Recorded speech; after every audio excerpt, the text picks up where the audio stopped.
Here. I have the pleasure and the honor to preside this first panel of this third day. My name is Astrid Meyer and I'm from the Orient Institute, Beirut. The title of the panel is Fashioning the Ruler, and though I have not been with you all the 2 days that have gone by, I know that we already approached this topic in other papers. We heard the titles of the ruler, how they were presented in Jerusalem, and we also talked about images of law-making, the ruler as the lawmaker, as somebody put it in his title, and I think you also had many other discussions about this. We are going to focus on two other aspects, and I think one, a very interesting one, of the self-representation of sultans as poets. And unfortunately, Christiane Schigan, who wanted to present this paper, cannot be among us. And I'm pretty sure we all wish her a speedy recovery. But we are going to listen to her paper, which will be, I think, a pleasure for everybody who loves Ottoman poetry. And I thank you very much for reading this paper out. Christiane Schigan is teaching at the Federal Forces University in Munich, and she works on a book on Ottoman poetry at the University of Bonn. I think you have the CV yourself if you want to know more about her. You have the floor.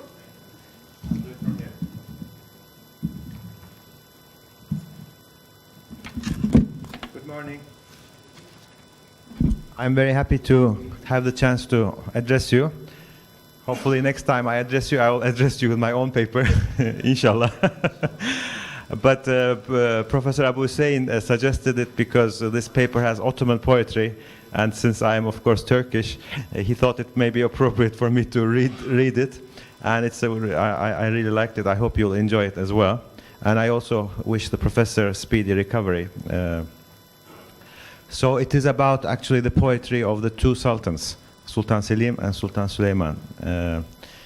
The title of the article is Social Relations and the Image of the Ruler in the Diwans of Selimi and Muhibbi. So Selimi and Muhibbi, as most of you know, are the names of the sultans, what they're using in their poetry. So first, professor has sent a message to you. I will start reading that. It would have been wonderful to attend this conference in person. Nevertheless, I feel honored to be able to participate, albeit in a non-physical way.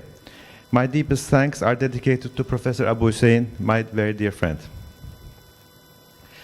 This paper is based on two poem collections, one compiled from manuscripts of Selim I and one created by Süleyman the Lawgiver. Both collections of these powerful Ottoman rulers are to be found in Germany. Although the two documents under scrutiny illustrate the highly different styles and ambitions of the two rulers, both provide ample evidence for the importance each attributed to poetry. While the use of poetry as a means of communication is more commonly associated with Süleyman, Selim I played a vital role in the Ottoman appropriation of diwan poetry, hitherto practiced mainly in Persia. Since Murad I, Ottoman rulers created poetry, but it was Selim I who established Ottoman divan poetry as a political device, and so paved the way for Süleyman's substantial reliance on poetry as a means of communication with his subjects. Selim I was Süleyman's father. However, their poetic styles were vastly different.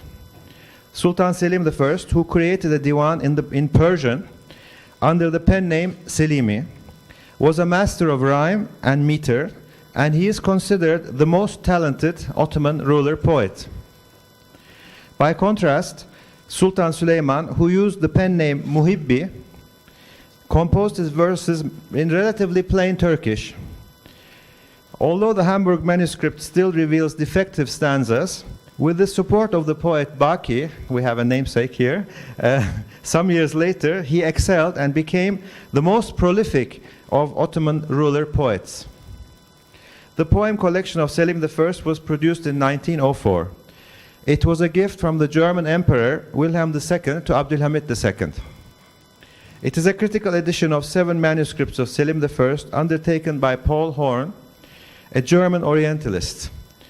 It contains 305 poems of Selim I. Amazing number, I think. The second poem collection is of Sultan Süleyman the Lawgiver, named the Hamburg Manuscript. It was produced in 1554, and it is the oldest dated diwan of Sultan Süleyman known. Produced in the famous palace atelier by the calligrapher Karamemi, it contains 613 poems, among which 232 are still unpublished. Although the original poems of Selim I and Süleyman were separated by a mere generation, the production of the actual manuscripts referred to in this paper are separated by centuries, 1500s and 1900s. This fact is evident in the different kinds of introduction and in diverging manners of presentation. While the incipit of Sultan Süleyman's Diwan is focused on only the most essential aspects, such as the title of the manuscript, its author, with its genealogy of power and the reference to God's ultimate power, the introduction of Selim's encompasses several pages. It was written by an anonymous Ottoman in a long-winded Ottoman style, typical for Ottoman intellectuals of the late 19th century. Muhibbi's incipit states, Haza divan es-salis min kalam, Sultan es-Salatin az-zaman, min al-Gazi Sultan Süleyman Han, Hallada Sultanatu ila yevmed ed-din. So here is this one. This is the third diwan from the speech of the Sultan of Sultans of the time, from Ghazi Sultan Süleyman Han. May his rule last until Judgment Day. This is the introduction.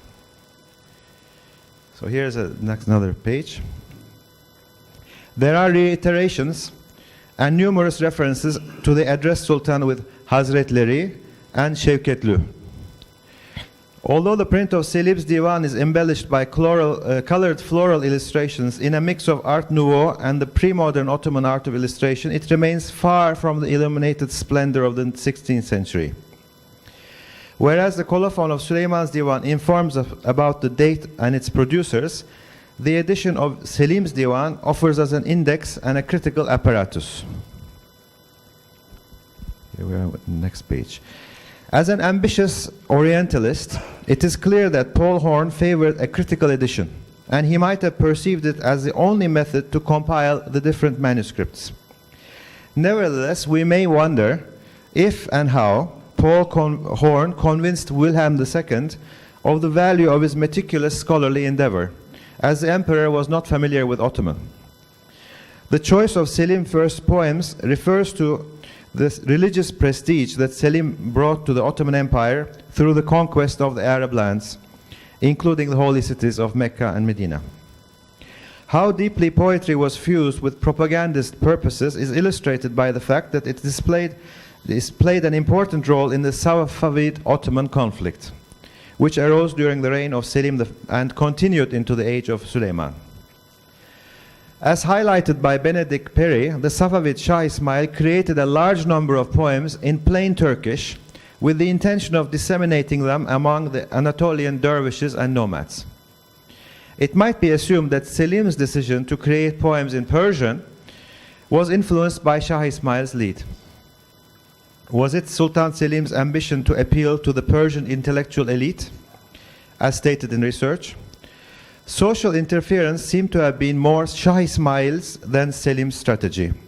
Nevertheless, the Battle of Chaldiran did not solve the problem, and Selim interfered on a cultural level, as did Shah Ismail. The image of the ideal ruler mastering the sword as well as the pen seems more appropriate to a ruler who was known for his sense of perfection. In this respect, Sultan Selim's Persian verses might be perceived as a gesture towards Shah Ismail, implying that descending to the level of the ordinary people does not suit a ruler. By promoting himself as an ideal ruler, Selim put himself on a pedestal, not only in the sphere of politics, but also in the realm of cultural production. Paul Horn perceived Selim's poems as intellectual. Indeed, the representation of the beloved remains relatively abstract. The poet himself, as well as his audience, must have experienced delight concerning the beauty of the imagery conveyed in the following stanza, translated by Paul Horn. So I'm reading his poem first now in English. Selim's poem. When at night the moon practices the watchman's post in your street, then show him your cheek, and the watchman will be ashamed. It is the twofold use of imagery that pleases, as the moon provides the light parallel to the watchman's lamp during the night, and simultaneously serves as a symbol for perfect beauty. Perfect. Allow me to contrast it directly with a stanza of Muhibbi. O Peri, when with your love I enter this weak dominion, the sorrow and affliction for you become my fare. We can assume that Muhibbi had a concrete beloved, probably Hürrem, in mind when creating this stanza. However, Muhibbi's poetry often associates the vast territory of his empire with his beloved. Therefore, the mundane love he speaks of in his poem could be read as signifying not only his love for a particular person, but also a love for the Ottoman lands in general. Muhibbi also wrote numerous mystical poems in which he represented God through personal human relations. However, in the midst of misery, this stanza points to the concrete beloved who consoles the lyrical persona who becomes directly involved. In contrast to his father, Selim, most of Muhibbi's poetry was created in Ottoman Turkish. His rich verbal constructions make his line vivid and emotionally powerful. His early poems, which had still not been brushed up by the highly gifted poet Baki, provide us with an image of a ruler who craved and who created that poetry that was far from perfect. His ambition does not seem to have been for poetic perfection. Splendor was realized on the material level with the preciously illuminated collections. As Walter Andrews has convincingly argued, poetry was sung among subjects of different strata and sex. So people were singing poetry, actually. Muhibbi might have contributed to the popularity of poetry. Love to a person, to the Ottoman lands, to God, and to the Prophet Muhammad serve as the content of his poems in the Hamburg manuscript. And these are laced with references that indicate a rich cultural background. For example, ample references to Leyla ve Mecnun. The image of the Insan-ı Kamil, the deeply pious man, is not that developed at this stage. In the Hamburg manuscript, cosmological elements are to be found intertwined with mystical aspects, as the following poem reveals. It's very interesting that, actually, unfortunately, Melvin is not here, but she has selected a poem with mystical aspects. So this poem, here's a picture. This is a poem. I will read it first in Ottoman Turkish, and then I will read the English translation. And I'm very proud that I was able to read this now. Slowly, though. So it is, the rhyme is mefaülü faülatu mefaülü faülatu. That's how she wrote, so. So I'm reading it Ottoman first. Didüm, yani I said Dedüm. Dehanın öpseydim ey peri ne ayıp. Didi, so he said, Dehanı ne bilir bu ilmi gayip. So ilmi gayip is what we heard on Wednesday, ilmi gayip. Aşık erişti, so erişti in Turkish now. Aşık erişti, the lover reached. Şıtkla eflake seyreder, ancak hemen başını zahit çeker bir ceyip. Which is also mystical. Zerrat kamu hüsnüne şahit senin yeter, gün şulesine etmedi kimse kemanı reyip. Her kim ki göre lanu meyperest olur, miru geda bey fakiru civanu şiip. So this is also interesting because it's boys and girls, the beardless beauty as well. Çün muhtesip camı meye tövbe eylemez, gül mü vakti tövbe, şırsa muhibbi olur mu ayıp? So now I'm reading the translation. I said when I kissed your mouth, O Peri, what blame? He said, who knows this hidden science? So ilmi garip. Through truth, the lover progresses to the spheres.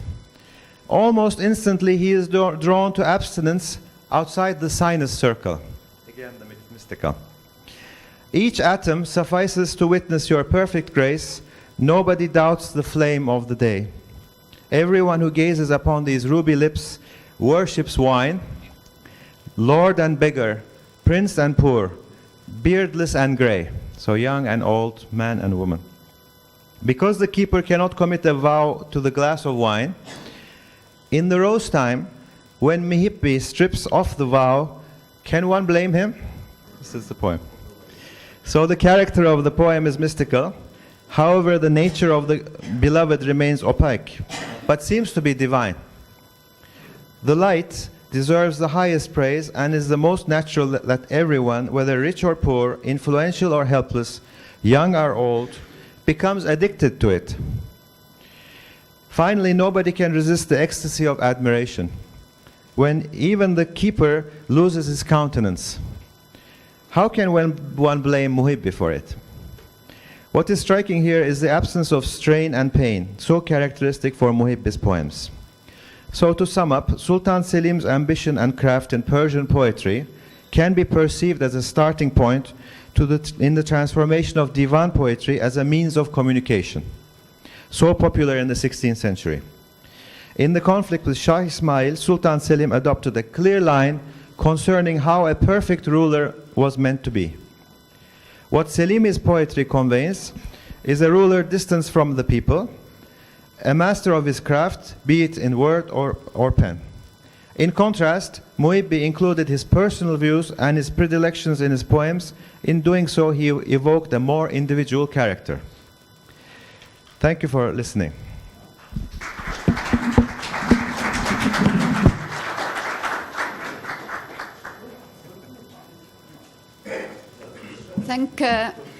Thanks to both the author of this nice paper with a lot of insights, and thank you very much for the reading of this paper. I have the pleasure now to present our second speaker. Would you like? Okay. Can I bring it to you? Who is Tufan Buzpınar from Şehir University in Turkey. He will talk to us about a very important other aspect, the question of the Ottoman Caliphate in the 16th century. I read that you just published a book on this topic as well. That's on the 19th century. On the 19th. Sorry, I did not. I did only see that it was Caliphate. You see how prepared. But of course, the 16th century has implication for the 19th. Yeah. Şimdi diğerini çıkaralım. Tamam. Bu da burada. Dursun. Burada, okey.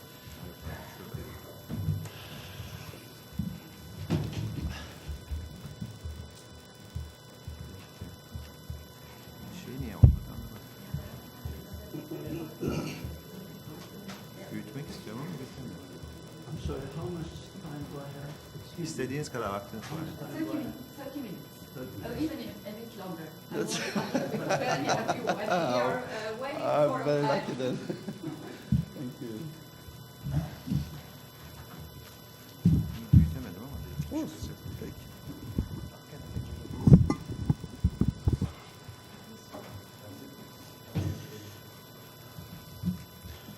Right. Good morning, everyone. And oh.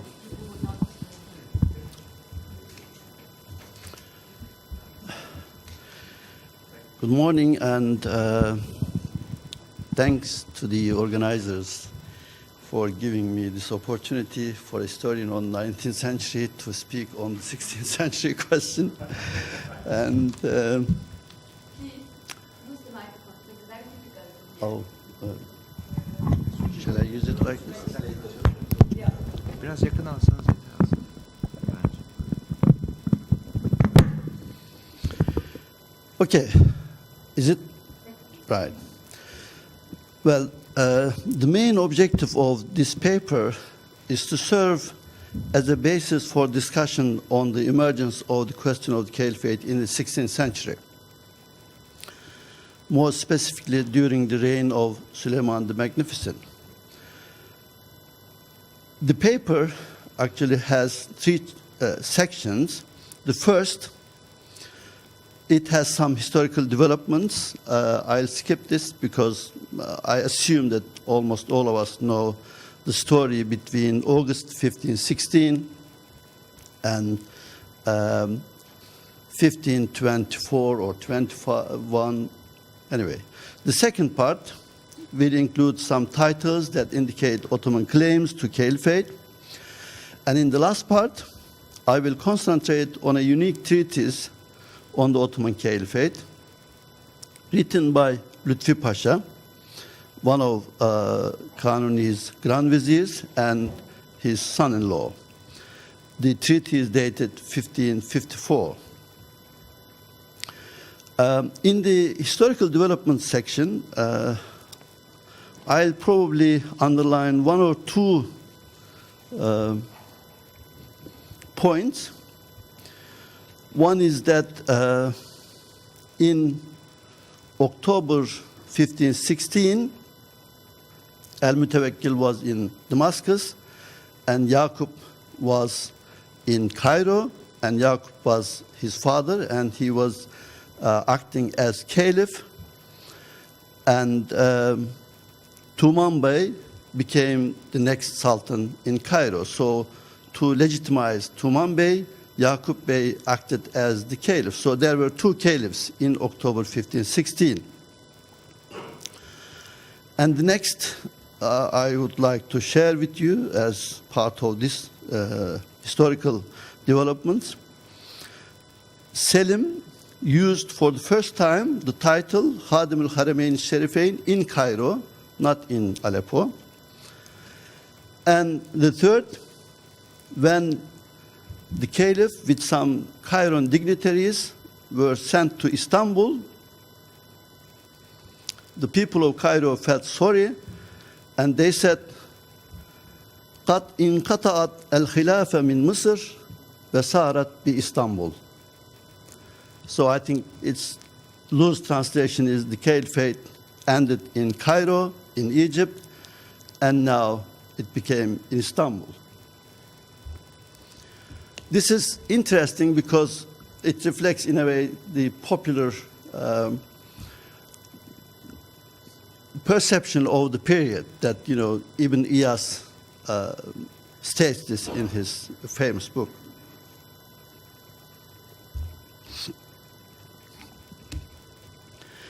As for the caliph's imprisonment in Istanbul, Ibn Iyas narrates three reasons. He doesn't know, he was told by someone who came from Istanbul, and apparently he doesn't credit much of all these reasons, and in the end he says, Wallahu alam. They say this, but I'm not very convinced. That's what, you know, I read from this. So then when Selim died in September 1520, Al-Mutawakkil was allowed to return to Cairo. We checked this date from Feridun Bey. He relies on Diyarbakir. I think it's the date, December 1524. After that, he lived in Cairo until he died in 1543, and with his death, the nominal caliphate, Abbasid Caliphate, automatically ended. So I think this is in a way enough for the first part of it. For the second part, you can see the titles. These are from the contemporary sources, but we have the second section from the official documents.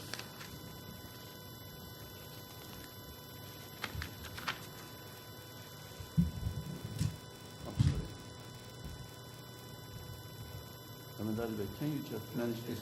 And this page is the titles. As you see, the most frequently repeated one is Halifatullah fil Arz or Zillullah fil Arzain. This is widely used.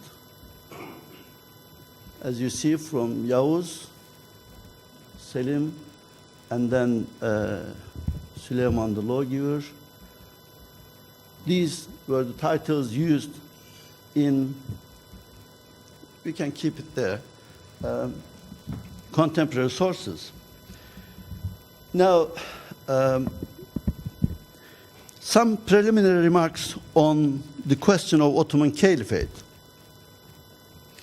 The Ottoman state was established in the 14th century when the Mongol invasion left the Muslim world partitioned and without a universally recognized caliph.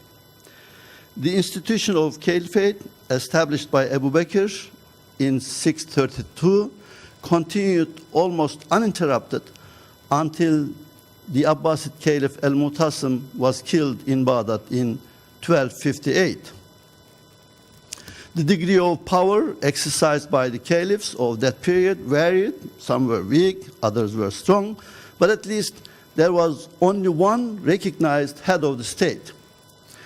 During the Hulafai Rashidin, 30 years, and then the Umayyads, and then the Abbasids until 1258.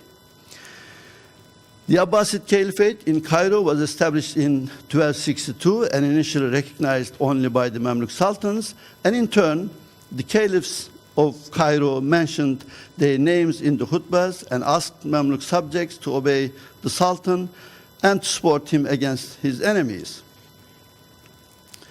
The available literature suggests that their main function, the caliphs in Cairo, their main function was to legitimize the accession of a new sultan, and at the same time, they enjoyed some respect, but exercised no real power. As for the question when the Ottoman sultans began using the title caliph, historians disagree whether it was Murad I, who died in 1389, or Mehmed I, who died in 1421, who first used the title caliph. But by the late 14th century, apparently, it was common among Muslim sovereigns to adopt the title caliph as a prestigious title without making any claims to sovereignty over all the Muslims. The view that any Muslim ruler who had the power and the capacity to protect Muslims in his realm could claim the caliphate appears to have been widely accepted by the 15th century ulama. It gained the support of Muslim scholars and jurists like Ibn Khaldun, who died in 1406, and Jalaluddin Dewani, who died in 1502, both 15th century thinkers who profoundly influenced Ottoman thought.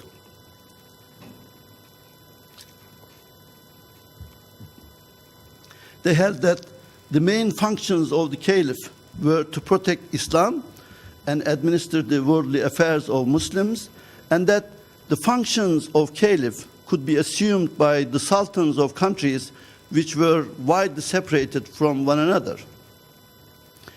If we are to give some credit to Feridun Ahmet Bey's Münshat-ı Selatin, the first volume of which includes the correspondence of the Ottoman sultans until the 1550s, there are several examples which suggest that since the second half of the 14th century, it became a custom to use caliphal titles to indicate the independent nature of the Ottoman state and working for the cause of Islam.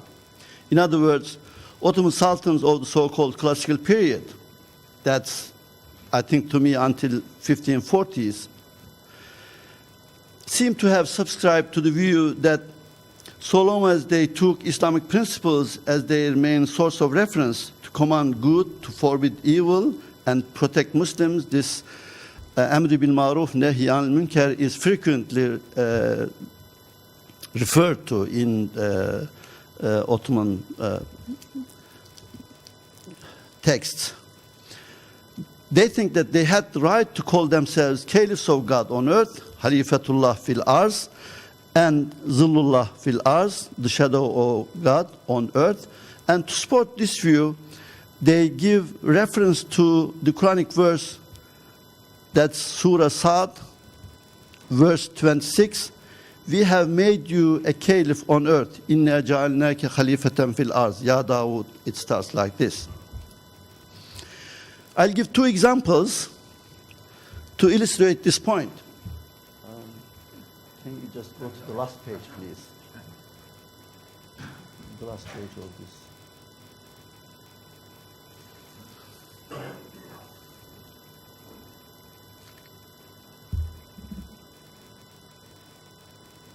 Right. Oh. Yes, the one is this. And, yes. The first one is this. It's from Bayezid the first, and as you see, the same verse is referred there. And the second is from Sultan Süleyman. That's a strong reference, actually, in his accession letter to the Crimean leader Tatar Han. And this is this. And you see the second part of the verse as well. فَحْكِمْ بَيْنَ النَّاسِ بِالْعَدْلِ.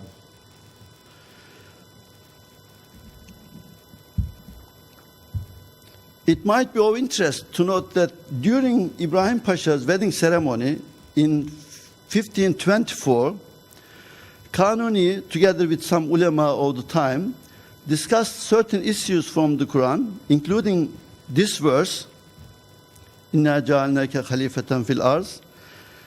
And as far as Celalzade, a contemporary source, and Hasan Beyzade Ahmed, who narrated this event, Süleyman and the ulema commented on this verse, asking questions and providing answers, and all the people around, they watched this, listened to the debate, but unfortunately we do not know much. That's all we know, that they came together, discussed this verse, and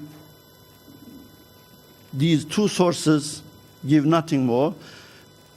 But we think that it might be related to the issue of the caliphate. But the date is 1524. Now, let's come to the time of major change. I think from the 1540s onwards, there had been a clear emphasis on Suleiman's universal caliphate in official documents. Can we go to the second page, please? Yeah, second page, the official documents.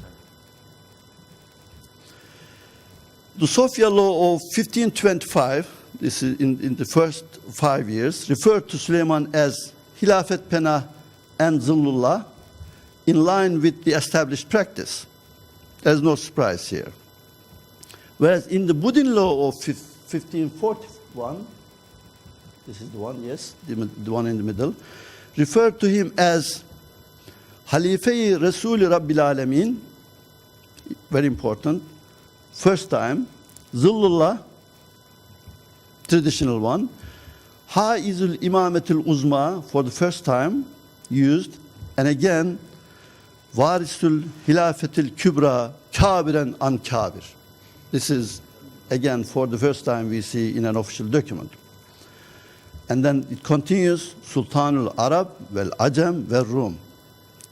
And the title used by his father, Hami Haramainil Sherifain or Muhteremain. The same emphasis on the great caliphate, that's Haizul Imamatul Uzma, Varisul Hilafetil Kübra, Kabiren an Kabir, the same pattern, can be seen in the inscription of Süleymaniye Mosque, dated 1557.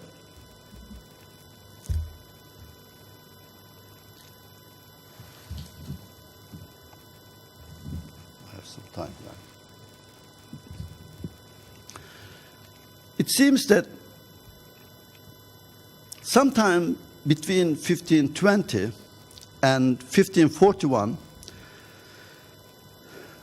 Süleyman decided to add the concept of universal caliphate, Hilafet Uzma, to the traditional view of Zillullah fil Arz or Halifatullah. As far as I know, the above references to Imamatul Uzma was the first of its kind in official documents, and I've never seen in contemporary sources. The timing of the Ottoman claim to universal caliphate is very important. It came at a time when the Ottoman state reached almost its widest territorial expansion. Can we see the map?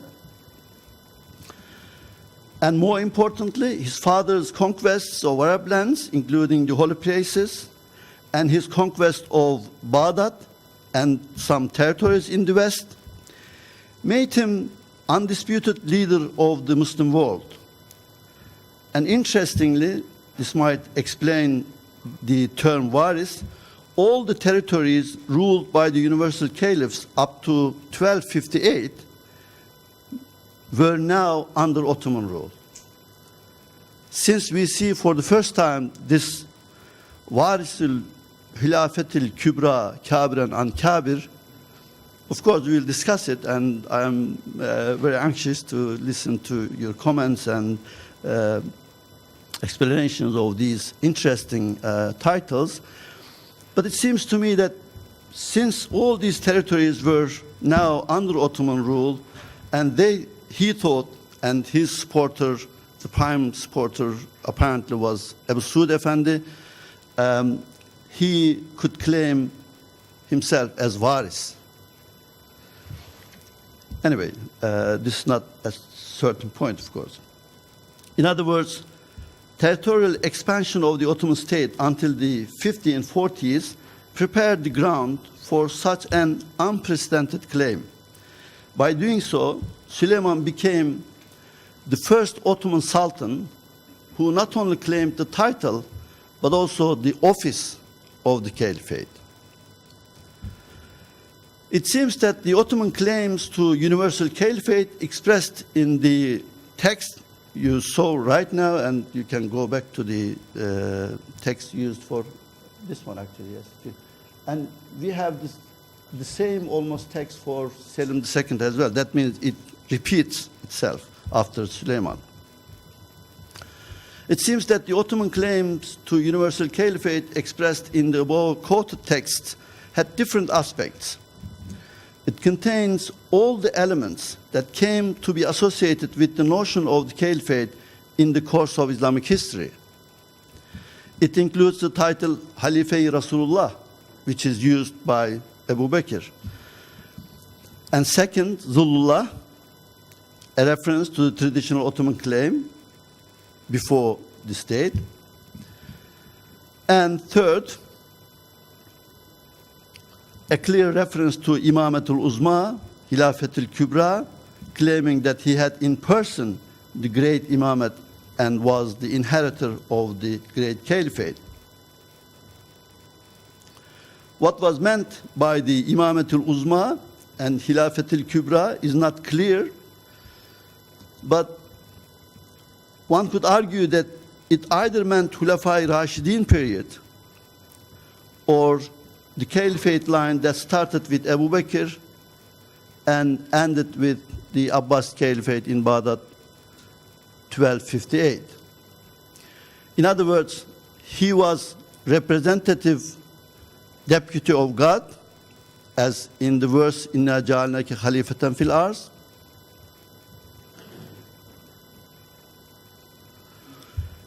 And he was successor to the Prophet, as in the case of Abu Bakr, and he was the universal caliph of all Muslims as accepted by the majority of the Sunnis until 1258. The only possible and serious objection to this claim was based on a prophetic tradition which reserved the caliphate to the members of the Prophet's own tribe, Al-A'imma min Quraysh. The Imams are from the Quraysh. This view was accepted and defended by distinguished Muslim scholars like Baqillani, who died in 1013, Baghdadi, died in 1037, Mawardi, 1058, and Al-Ghazali, 1111, and it was included in the books widely used at Ottoman madrasas like Aqaid al-Nasifiyya and its share by Taftazani. These were the Nasafi died in 1142, and Taftazani died in 1396. Hence, the Ottomans were well aware of this prophetic tradition and apparently had serious discussions on the subject, especially after the 1540s. You have the claim, but some people have questions. How was the Ottoman claim to universal caliphate going to be reconciled with this hadith, al-Aimma min Quraysh? True, there was an attempt in the 15th century to link the Ottoman dynasty to the tribe of Quraysh, but apparently it didn't gain any support from important segments of the Ottoman society. In a similar fashion, Ibn Hajar, another 15th century historian, argued that the Ottomans were originally from the Hijaz, i.e. the homeland of the tribe of Quraysh. Apparently, this claim also didn't receive any support. The most serious attempt to solve the Quraysh question was made by Lutfi Pasha, who was one of the Grand Viziers during the reign of Suleiman, and his son-in-law, as all you know. Lutfi Pasha tried to legitimize Ottoman claim to the universal caliphate by writing a treatise called Halasul Ummah fi Marifa al-Aimma, the salvation of the Ummah, in August 1554. The timing is very interesting. The Ottoman state was at war with Iran for the last a year or so, and the question of caliphate was an important subject of dispute between the Sunnis and Shias. That was for centuries, of course. And there was no reason why it shouldn't be on the agenda in those days. On one of those critical days, some Ashraful Ashraf, he says, who were they, and what kind of people he is talking about, whether they were from ulama class or dignitaries of a certain place. He was in Dimetorka then. Was he talking about the people of Dimetorka or Istanbul? We do not know, but at least we know that this question disturbed some people and they discussed this. And they asked Lutfi Pasha to solve this problem, to answer this serious question. And this is a quote from Lutfi Pasha. They say, what is the condition of the Muslims, Halul Ummah, after the Abbasid Caliphate? This is 1258, not the one Mutawakkil died in Cairo in 1543. That's clear in the text. For a man, when he becomes by general agreement, bil ittifaq, and conquest, a sultan, he doesn't have to be from Quraysh. He will be a sultan without disagreement. But is it permissible to apply the names of Imam and Khalifa to him or not? Quotation continues. Because Umar al-Nasafi, in his Aqaid, he says the Imam is of Quraysh. Al-Imam min Quraysh there, actually. Not al-Aimma min Quraysh. Al-Imam in singular. And may not be of other than Quraysh. And how can this statement be consonant with the state of Ummah and of the sultans? If this statement be correct, then the condition of the Muslims is a matter of uncertainty. When they die without knowing the Imam of their time, their death is the death of Jahiliyyah. Is this statement correct or not? This is the end of quote.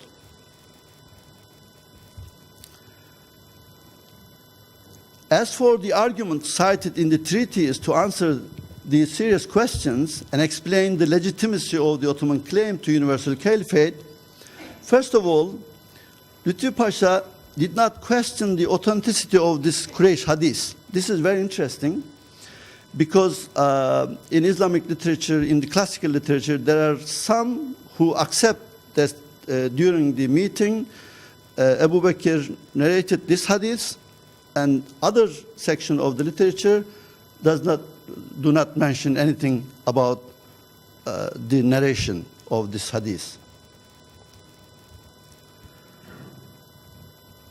Instead, Lütfü Pasha tried to answer the question by interpreting the hadith, accepting as a sahih hadith, and tried to answer the question based on that assumption. He was ready to accept the view that the hadith and then quotation refers to the origins of appointment of the imam in Islam at the time of the Prophet's death. And in that limit, it's sound and acceptable, sahih ve makbul. If it is related to the first four caliphs, that's sound and acceptable, sahih ve makbul. And he claimed that Ahl Sunnah, the community of those who follow the Sunnah and the congregation, are unanimously in agreement that the Quraysh hadith is referred to the earliest times of Islam, not to this time. Here we should remember another hadith which says, the caliphate after me, the Prophet, will endure for 30 years, then will come the rule of kings. So that indicates the end of Rashidun caliphs. The fact that in the same paragraph, Lütfü Pasha inserted the view that, I quote, since it was with the Rashidun caliphs that Khilafah of the prophetic mission came to an end, he might indicate his inclination to accept the view that the caliph must be over Qurayshi was valid only for the first four caliphs, rightly guided caliphs. He says, Al-Khulafa al-Rashidun tammat bihim khilafa al-Nabawiyya.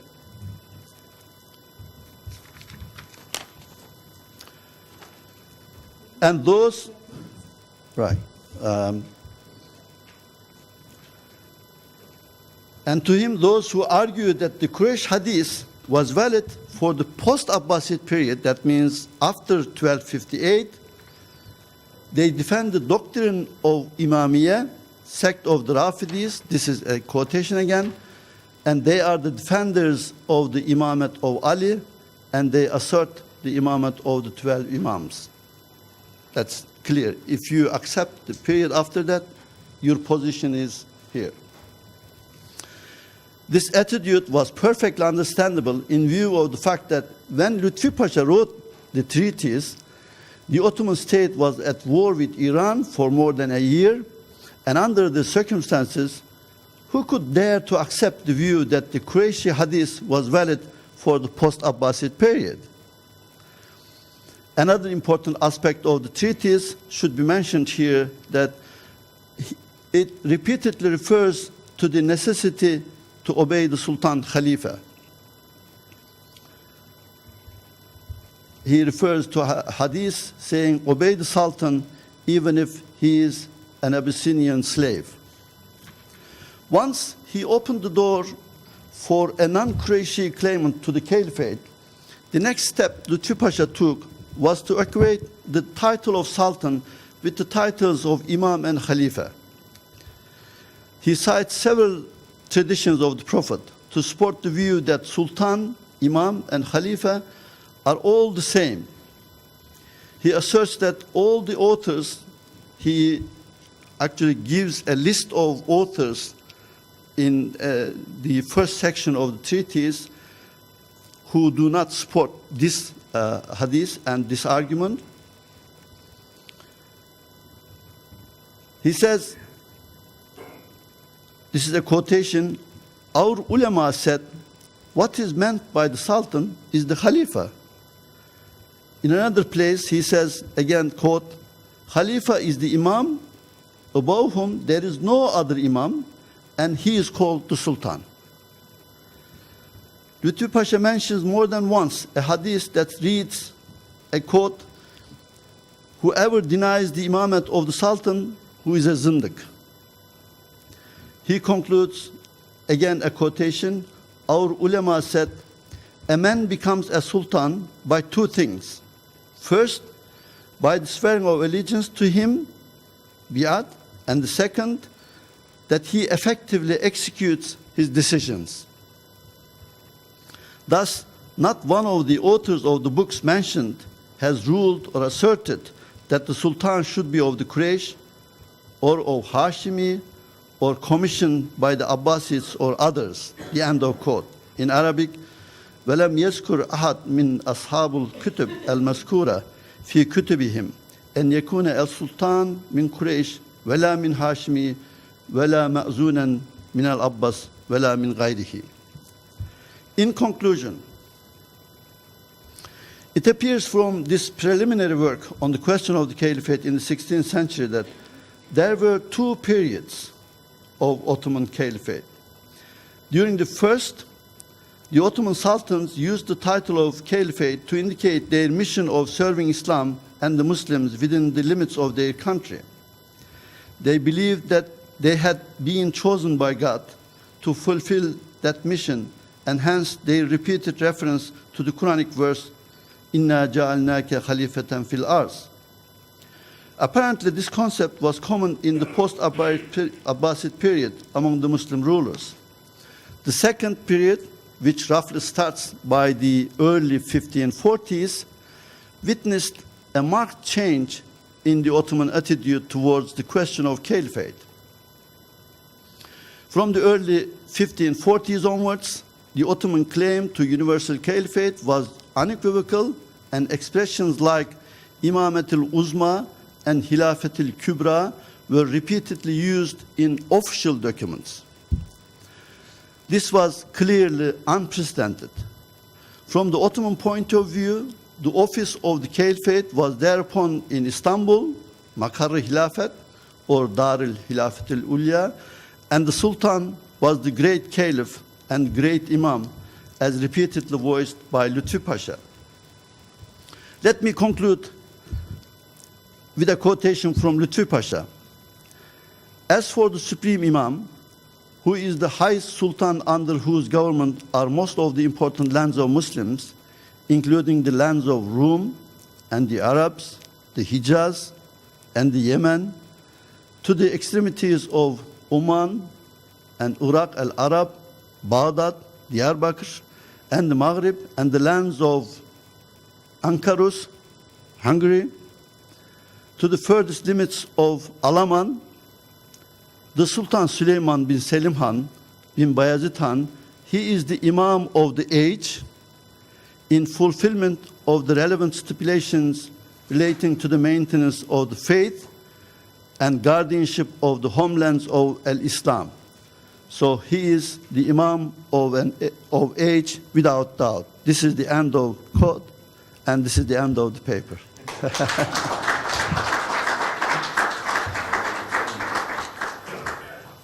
Thank you very much for a thought-provoking paper, and I think it raised many points I very much for hope so. discussion. And I thank you very much for already having given us one question. We also noted down this notion of the heir of the caliphate, Waris al-Khilafa. I thought a very interesting, and I'm looking forward to your comments. So the floor is open for questions, and we have about 25 minutes. And I think we can discuss the paper also on poetry, but as Christian unfortunately cannot be here, we cannot answer for her. But please refer also to this in your discussion. I have to go around with the...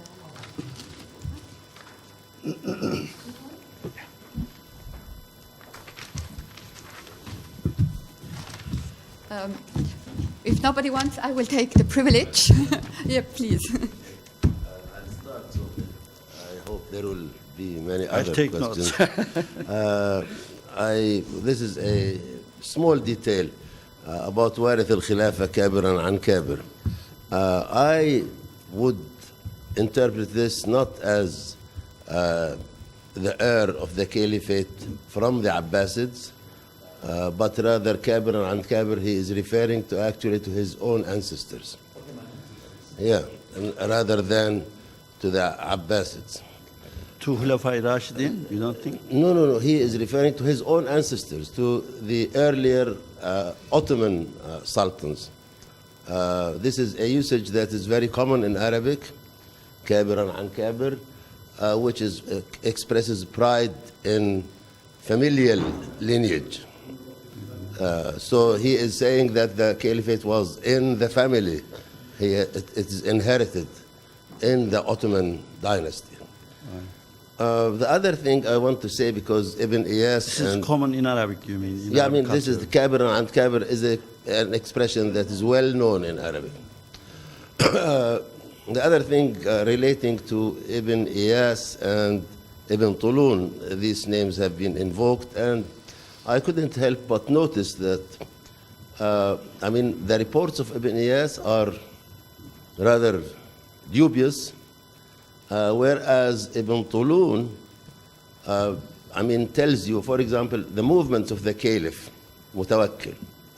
Mutawakkil actually, after the defeat in Marj Dabiq, came to Damascus before Sultan Salim came, actually. He came with, you know, with the Mamluks who were retreating To the city center. to the city, yeah, to Damascus, which was not yet occupied. Now, we don't know how he left to Cairo,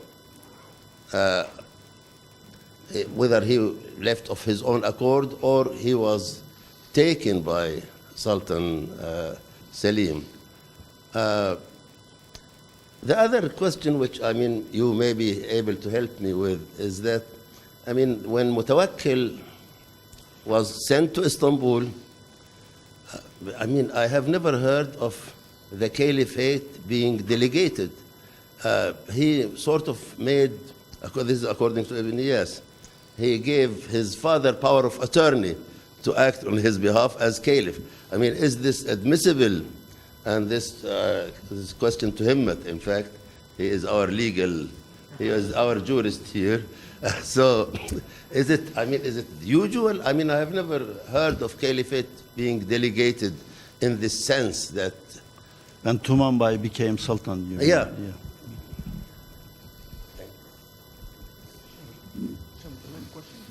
Yes, we will collect some questions. Or No, this is not a comments. question, it's a Yeah, comment, yeah. here. Otherwise, you tell me you want to introduce. You have the microphone in front of you. Yes, please.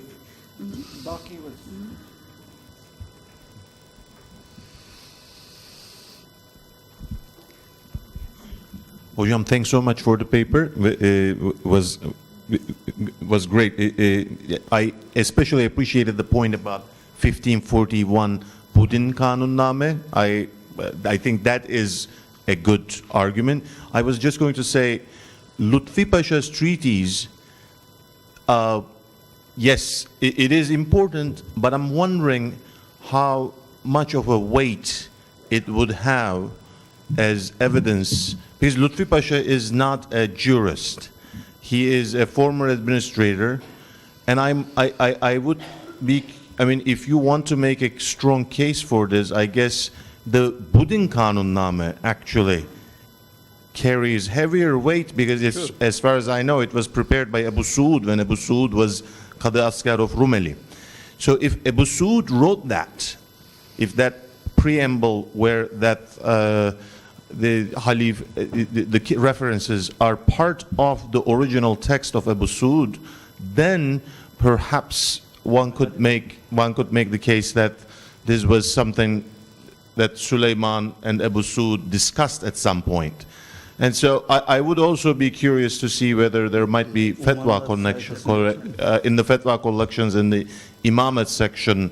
There are any questions that are raised about Imama in this period.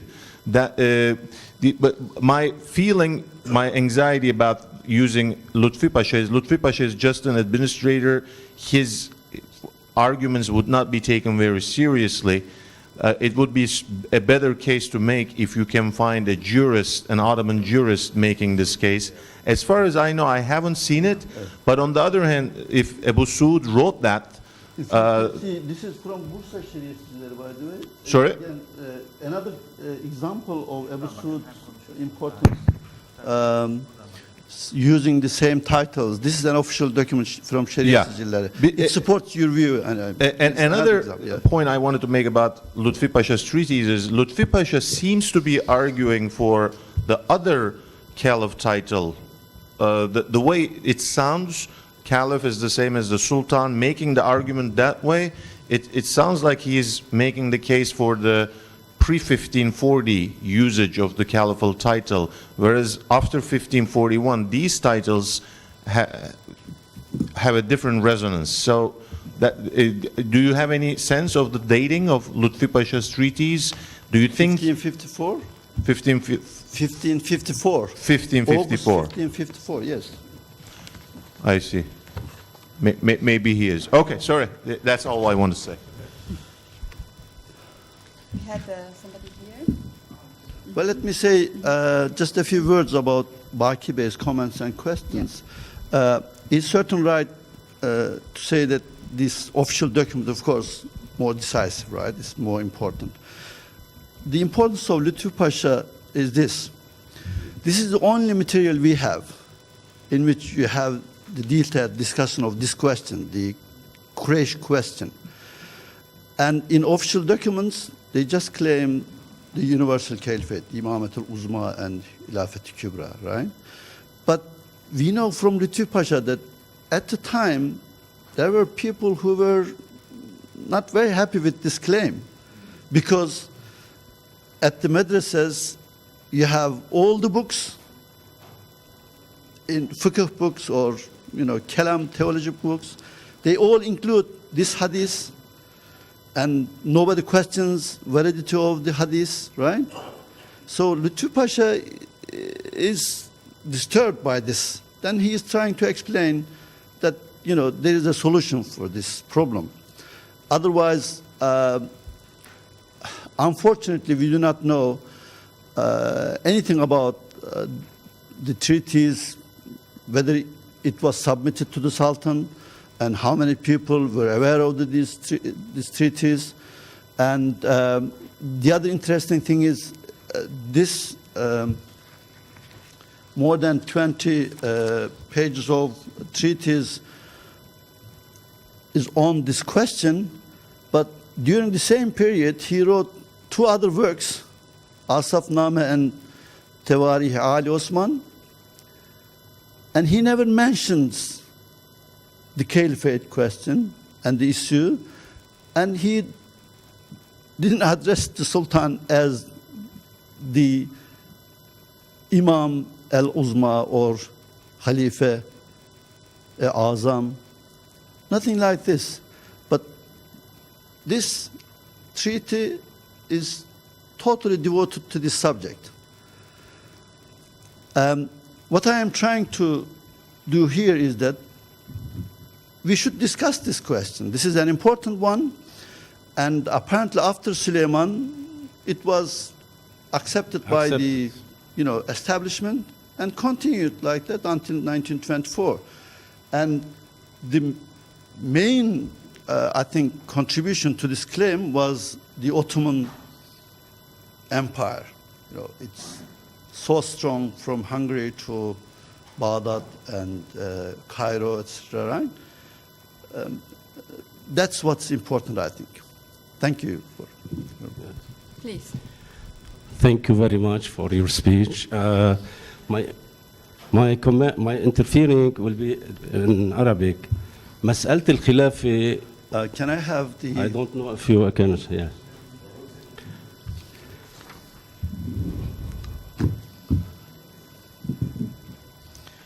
مسألة My الخلاف. Arabic is not enough to understand your crucial questions. Okay. I should make sure that I understood right. You have a... Yes. مسألة الخلافة هي طبعا كانت أهم مسألة في التاريخ الإسلامي من بعد وفاة الرسول صلى الله عليه وسلم، وتطورت هذه المسألة من وفاة الرسول حتى إذا مجيء أو قبول العلماء بخلافة الدولة العثمانية في عهد سليمان. تطورت هذه المسألة أن هناك كان اجتهادات ثلاثة في موضوع خلافة الرسول من قريش، الأئمة من قريش، الأئمة في الهاشميين، والخوارج ذهبوا مذهب آخر أن الكفاءة، أن يستطيع أن يكون إماما من يكون كفؤا في المسلمين. هلا تطورت هذه المسألة وعلماء إلى عصر الماوردي في الأحكام السلطانية، عندما المغول فتحوا بغداد، قبل العلماء المسلمين في إمارة الاستيلاء، يعني بمعنى الخليفة بقي رمز للمسلمين كوحدة الأرض ووحدة العبادة والقيام بالغزوات، وبالتالي أعطى الخليفة العباسيين كانوا يعطوا للسلاطين إمارة التفويض في الغزو وفي استمرار في يعني صاروا قوة الخليفة لغير العرب أو قريش. هلا عندما أتى الخليفة أنا برأيي عفوا أستاذ، ممكن سؤال أو تعليق؟ بس المعاهدة محاضرة ثانية لأنه ما عندنا وقت وفي أسئلة كثيرة. دقيقة فقط. المعاهدة يعني هو في العلماء الإسلاميين لا يمكن أن تكون معاهدة من خليفة عثماني كان عند المماليك أن بالخيار أن يتعهد لخليفة عثماني. فالموضوع كان موضوع خلاف بين المذاهب. الشافعية تصر على القرشية، والأحناف كانوا لا يشترطون القرشية، وبذلك قبل يعني صار موضوع الحكم الخلافة العثمانية تحت إشراف إذا بدك العلماء الأحناف مقبول لدى السنة. هذه شكرا. شكرا. جان كارلو. Thank you. I wanted to just mention one other source that might be interesting, which is another Qanunnameh. It's actually it was in my paper too, which is the Qanunnameh-i Misr, which has a prologue, very much like the one of Buddha. It's from 1525, and it was written by Mustafa Jalalzadeh. And what's interesting there is that it's actually a dialogue between Ibrahim Pasha and Kanuni Suleiman. Ibrahim Pasha is calling Kanuni, he's saying, I don't remember the titles exactly, so it would be interesting to check, but it says something like, you're the Padishah Jihan, Khalifa-i Zaman, all these things. And Suleiman, he hesitates, and then Ibrahim says, but you have to accept, because your father conquered Egypt, and Egypt was the place where the caliphate was left to wilt. It was the rose garden of the caliphate was left to wilt in Egypt, but your father made it bloom again. So it is your destiny to be ruler of the world.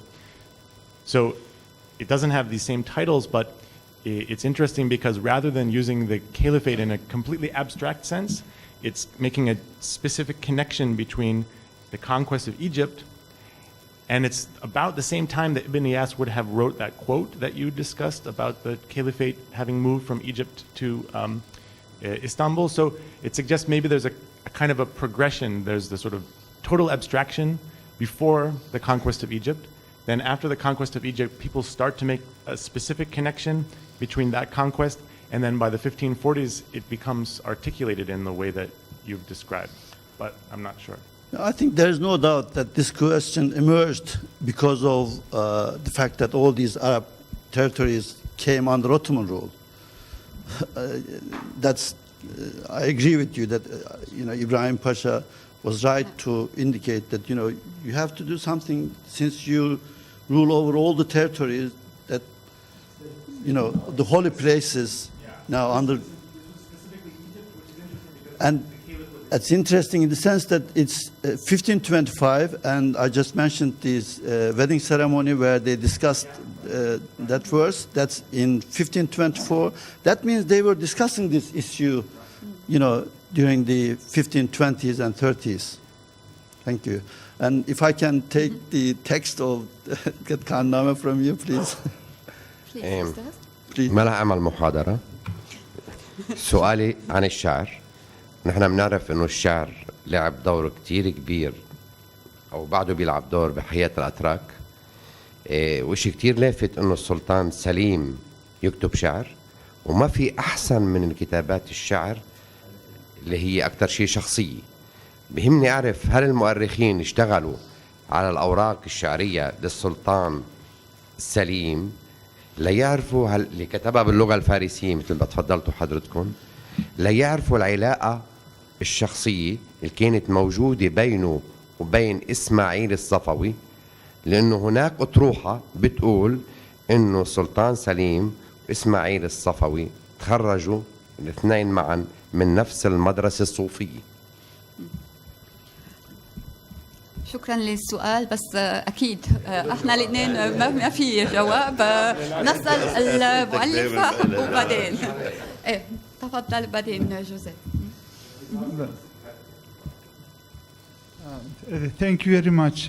Just looking at the quotation that you provided for us, it seems there are the two notions of the caliphate over here, and one is Khalifa Rasulullah, that is very much and established in the literature, but the second one is Imamet Uzma and Khilafet Kubra, which is and post Suhreverdi, the invention, that this is a caliphate in the sense of the caliph of the spiritual realm. So the Suleiman and thereafter the Ottoman sultans are not just the caliphs in a temporal sense, but also in the spiritual sense. This is not my own the argument. It is by a colleague, Hüseyin Yilmaz, who is recently submitted his book for publication, and I read the chapter, and that is his argument. And regarding the delegation of the caliphate, I haven't seen such things. Yeah. Yes, I agree. I explained that there are three notions in those, right? Engin Bey, I think, I'm sorry. Engin Bey is also asking that. Yeah, sorry. then we go back after, Right. but he was first to make a little bit of a. على المداخلة التركيز كان على شرعية الخلافة بالنسبة للسلاطين العثمانيين، ولكن ماذا عن وظيفة الخلافة بالنسبة للسلاطين؟ هل أن اهتمامهم بالخلافة كان من الناحية الدينية بدرجة أولى أو I'm sorry, you are not using the microphone, so the translators cannot hear you, so they cannot translate. So they let me know.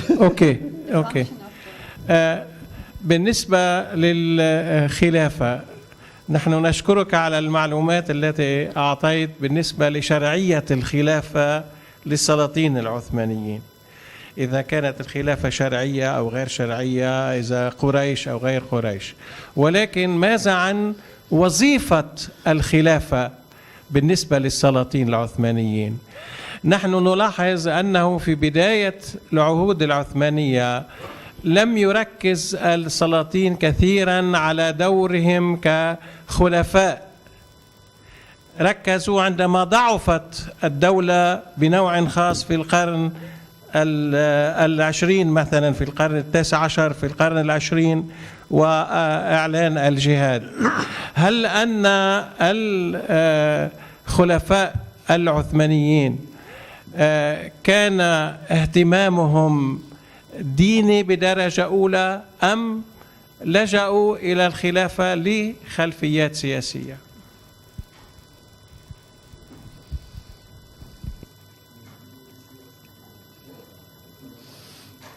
Well, I am arguing that they started this claim when they were so powerful, not when they were weak in the 18th century or 19th century. This is old literature. The transfer of caliphate and the Ottoman claim to the caliphate of the 19th century. It seems that the Ottoman primary sources do not support this view anymore. Now we are discussing the 16th century and Ottoman claim to the universal caliphate. There's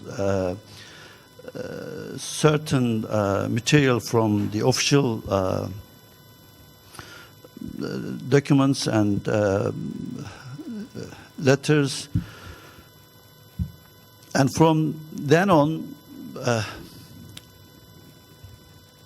whether the Ottoman claim to the universal caliphate, who was going to accept it, who was going to refuse it, it's the question of, yes, it's very much maybe related to power, but this claim came at a time when the Ottoman Empire almost reached its zenith. And they were trying to legitimize it. Yes, you claim it, but on the other hand, you have the huge literature which questions the legitimacy of your claim. So you have to solve this problem. That's what Lütfü Pasha was trying to do. And how Ebu Suud Efendi solved this problem in his mind, we do not know. Unfortunately, he didn't write anything on the explanation of this claim. But what we know is that these texts were written by Ebu Suud Efendi. And the text from Bursa, text for Budin, Kanunamesi, and text for Üsküp, they were all written by Ebu Suud Efendi. And he was the Shaykhul Islam of the period until 1575, I think. Thank you. We have 2 more questions, and then we will go for the break. Please.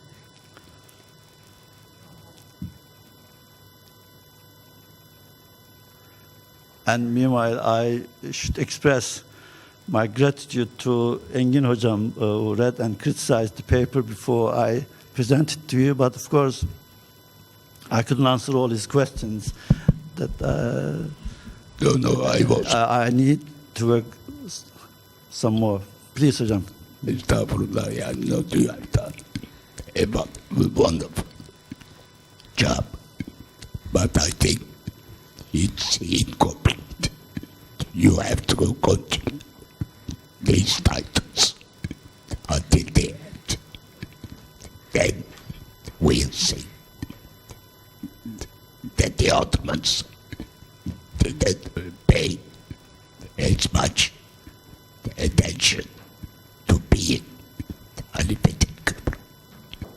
There is a history to the titles. So this is incomplete story. That's one point I would like to make. But then, with regard to my dear friend Joseph Abunara's question, we shouldn't try to separate religion and politics as we do in the modern times. It doesn't help us much. In this case, Ebu Suud is trying to provide, generate a fair, judicial answer to a political question. Political question is the struggle with the Safavids and to build a position against the Safavid claims. Actually, there is yet another claim that comes from Timurids. It's in this geography, ideology, geography, to refer to its initial invitation. That always effort somehow makes sense. The urgency of the problem goes away when the challenge from the Safavids is not as acute later on. But then the question comes back to other work done by Professor Bozpınar in the times. Karnatasi Ashar, the issue becomes important once again, but for different reasons to be historic. We have to follow also the context in which the issue acquired significance. I hope I make sense without voice, but please complete the incomplete story in due time. Thank you. Thank you very much. You opened up a huge discussion again. Last question for Baki, please. Baki? I also wanted to get sort of a suggestion. Of course, it's important whether or not they made the claim, but it is also important how it was received if you want to make a case. So it might be also useful to look at how other people thought about this, because he mentioned Hussein's work. I believe Hussein tends to think that the jurists, Ottoman jurists, continue to teach the classical sort of way of looking at caliphate Until the end of the Ottoman Empire. Yes. Even in Republican times. So that suggests there is maybe a little disconnect. Another way of looking at it might be, how did the Moroccan king address the Ottoman Sultan? Did this issue ever come up?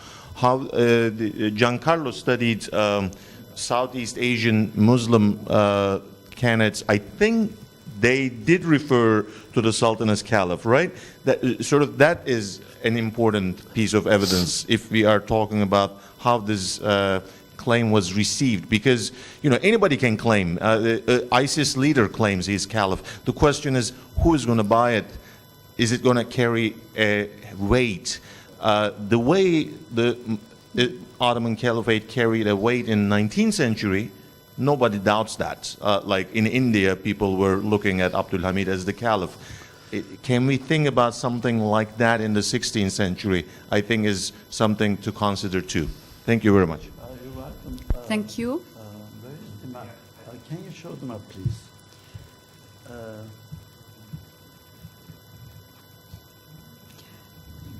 I think when we think of the time and the Muslim population and the percentage of the Muslim population under Ottoman rule, if we look at this map, I think it partly answers this question.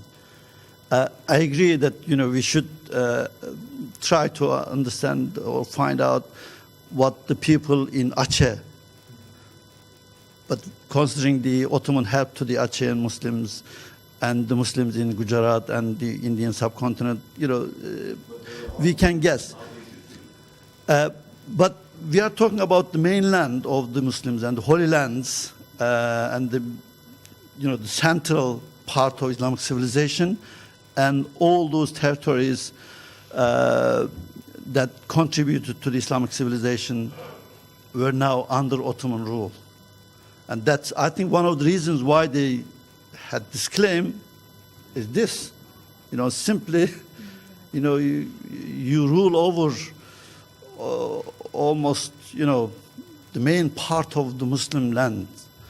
And the rest, Shiites, they were already rivals, enemies, right?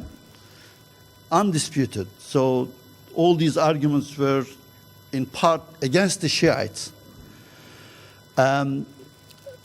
As to the Moroccans, we do not know much, but for the 18th century, we know at least a little bit that the Moroccan sultans recognized Ottoman sultans as Amir al-Mu'minin and sent some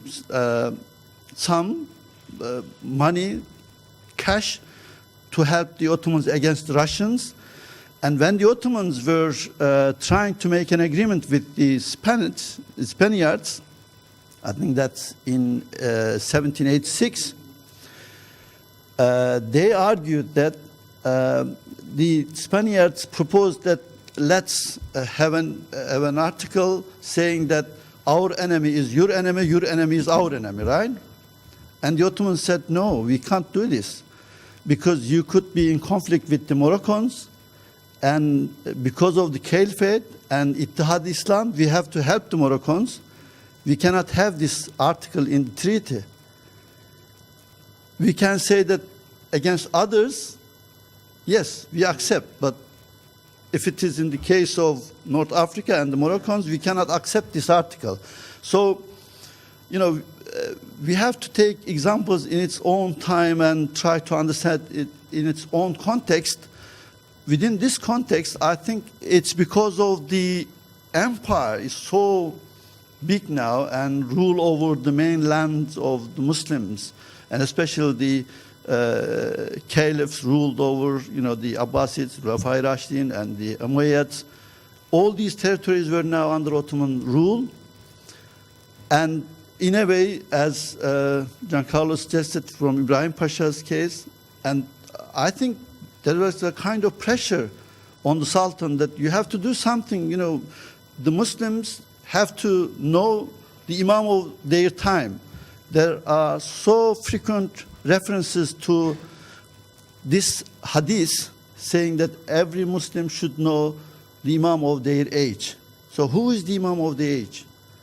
The Ottoman Sultan, in a way, Ibrahim Pasha or Ebu Suud Efendi, maybe, they were trying to answer this question, but nothing is certain yet. But this is, I felt privileged that so many experts are here, and on the 16th century, they know various aspects of this period, and you all use primary sources.